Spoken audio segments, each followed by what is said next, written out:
Hi chums, right, a bit of a garden update here. Haven't done one for a while and I'm about to do some more work, so I want to just show you the before and afters, but things aren't going too bad considering the weather. I got my grass cut, so I'm happy about that. It took a couple of goes to get it done. I did one a couple of weeks ago, and that's the mower over there, because I've got run out of space in the garage. I'm going to be building a sort of a lean-to over here at that shed. More about that later. And you can see I got the grass cut. It's not cut well along the edges and stuff, but it's cut, which is important because it was so wet. Garlic continues to do very well. The onions up here. Oh, there's just shallots. These are the shallots that I thought had died. But look, aren't they doing well? And I mentioned in someone else's video, and I can't remember whose it was, maybe Ian's, that I'd never seen shallots with so many shoots. Well, that's what I've got this year. I've never had sort of shallots like these before. Some aren't doing so well, and some died, but that was to do with the very cold weather we had. And then I bought some more shallots for over here, and they're starting to come along as well. Onions are doing fine. But I had the vernier out a few minutes ago, and this one here is 0.2 thou out, or sorry, 2 thou out, 0.002 out, so I'm going to maybe move him across a wee bit. Right, beans. This is a bean called Sutton, which is an old-fashioned broad bean, and it's doing well. You can see that there are loads and loads of flowers in those, so I'm very happy with those. And this one here is another one called, this one's called Red Epicure. It's another broad bean that I've never grown before, so they're coming on. But beans will take some cold. I like the flowers in beans. I think they look really nice. Now, in here we've got cabbages, and over there cauliflowers, or vice versa. I don't know if you can see through that very well. I'll go around here. I was able to see through somewhat. There you might be able to make out the inside, but the cabbages are quite big. They're doing well. I don't want to take a fleece off because we've got butterflies about today. The strawberries are doing really well, and I haven't actually got them sorted out yet, so that's going to be a job for today or tomorrow. This is where the new strawberries are going.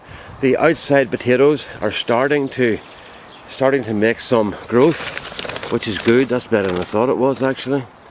I don't know what those are. That's Cara. So they're all coming on. They're doing rightly now, you know. So I'm pleased with those, and I think we're fairly safe for frost. Our nights at the moment are in around about 6 and 7, 5, 6, 7, which isn't so bad, you know. Now, someone asked me, could I show how we build up our pea frames? Now, I would use this sort of thing here, where I just put the peas up and put netting around them. But the traditional way is, you just take 2 bamboos and just stick them into the ground so they're kind of crossed over. And then you get your third bamboo at each end. You do that at each end, and then you take a third bamboo, whoops, and you just set it in between those two, like that, and that's your frame up and ready to go. And then to keep it in position, I use cable ties.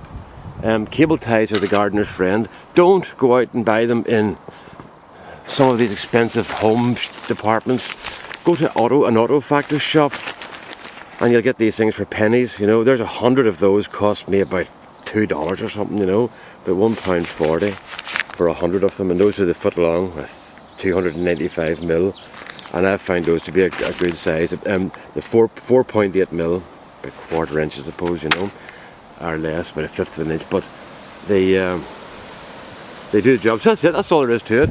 You just put your poles up and cross them over, and then put one pole across and tie it in position, and that's it there. There's your final assembly, what it looks like.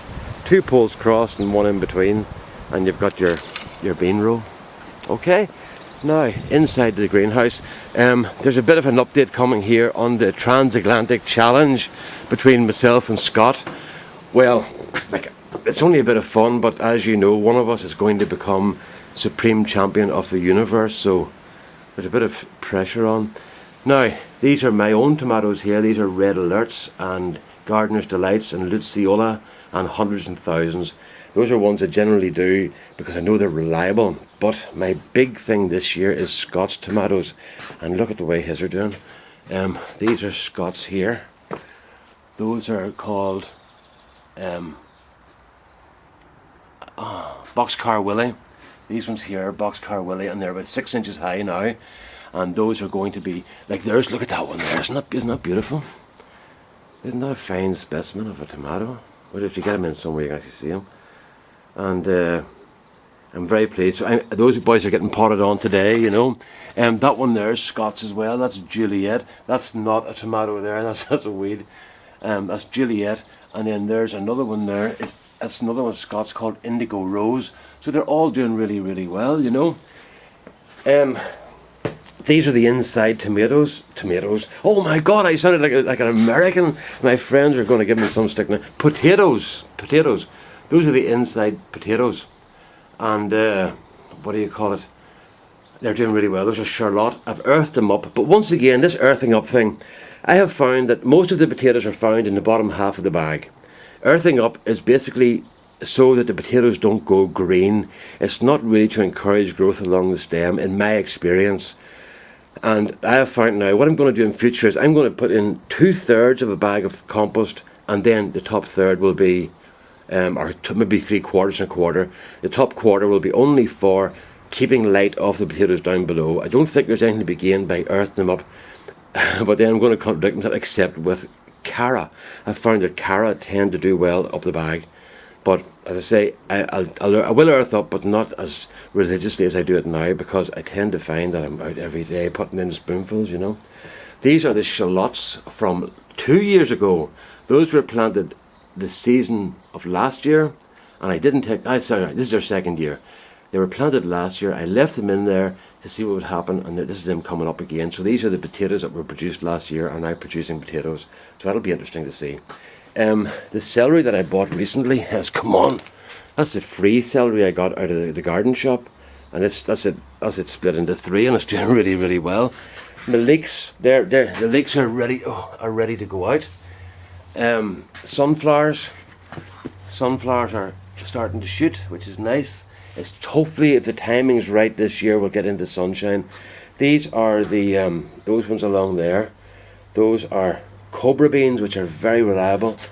All these here, these are cucumbers and courgettes and stuff, you know. Over here, Cherokee purple tomatoes that I got here, and I'm looking forward to seeing what those are like. We're back on the Scots stuff again. These are Scots blue leg beans. Now they've gone a bit yellow looking, but that's because they need to get out. So those will be going out today or tomorrow. Dale. Yes, Dale. I saw your name written somewhere here, Dale, and I've lost it again. Okra. Where's the okra at? Dale's okra. Oh, sunflower seeds. Yes, there's a sunflower mix I'm going to show in a minute. I'll look for Dale's okra. I can't find the okra. See, this is what you should prepare your videos better, Brendan. Right, we'll come across Dale's again in a minute.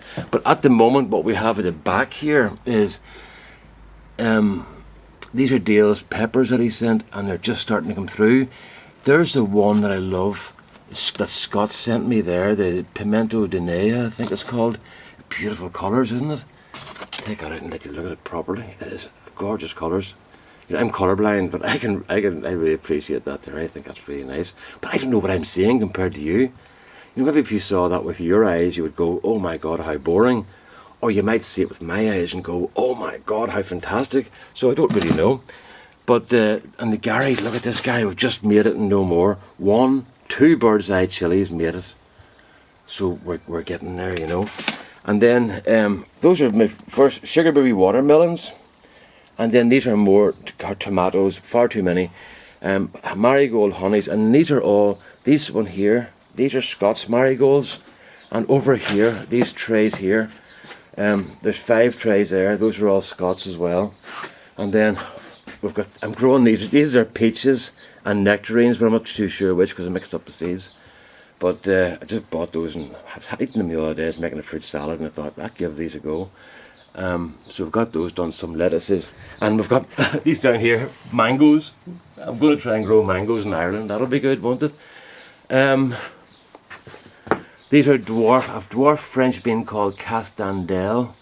And, oh yes, sweet pea. Best sweet pea I've ever had. Those ones are doing really, really well. I'm still looking for Dale's thing. Oh my goodness. And I was standing yesterday planning this video and thinking, right now, there's Dale's stuff, there's Scott's stuff, there's Gary's stuff. And now I can't find it. Right, so, going down this side again, we've got broccoli along here, which I had. Those are more zucchinis. Going to have a lot of zucchini and squashes. And then we've got, those are Scott's marigolds along the back as well. So the stuff Scott sent over is doing really, really well. I'm really pleased with it. Garlic chives, those are slow things to come. Really slow. And these are more squashes here. Dale's okra. Where are the okra? Right, just bear with me for a second or two here, folks. Like, have a scan. These are sunflowers along here. I'm going to do the same thing as last year. I'm going to put these are marigolds that I had saved here, and they just didn't do at all. Those are from last year, and they were in the seed, and and one came up out of 60. So I'm not very pleased about that. But and the date was okay. The date was still okay for this now. You know, 2015. They're good too. Where is the okra? Somebody's come in and stolen my okra deal. That's what has happened, you know. This is astonishing. I see these things every time I come in here. I see the okra and think that's dead on. That's where they're going to be for the video. And then I can't find them now. Well, what has happened? Right. Systematic look down these things here and see what's going on. Broccoli. Sunflowers. Broccoli. Scott's stuff and sunflowers. Now we've got tomatoes, sunflowers, oops, tomatoes. Oh, there we are. There's Dale's okra there in front of the tomatoes. So they're quite small at the moment. Those are in about a month, I suppose, you know, 3 weeks. But at least they're doing, which is the main thing.